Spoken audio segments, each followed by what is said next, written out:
Trump announced USA's new passport, which apparently says, quote, "Welcome, but be good, President DJT."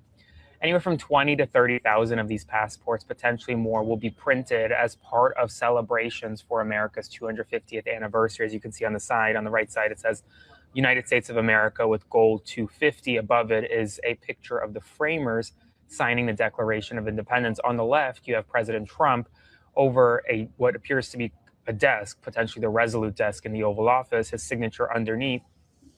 These passports will be paid for by you, the American taxpayer, even if you're not one to receive them, because they're going to cost money to print and produce.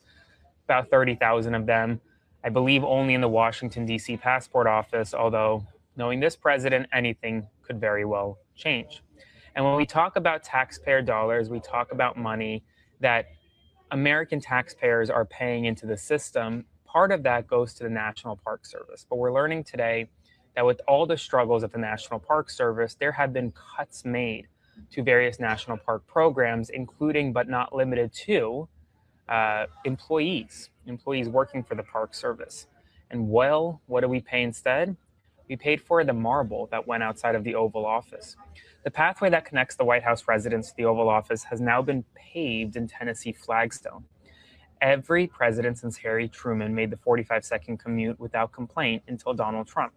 Trump didn't want Tennessee flagstone. He wanted polished African granite, carved in Italy with a flamed finish stripe slightly raised to prevent slips running down the middle.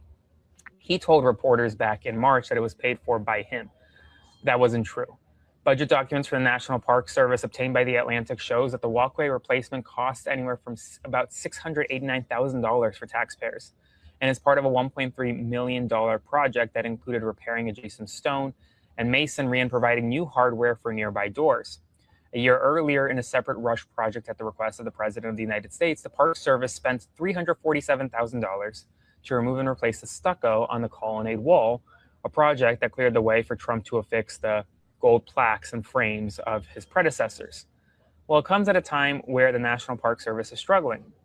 Taxpayer spending on projects in the National Capital Region has increased 92% over the past year.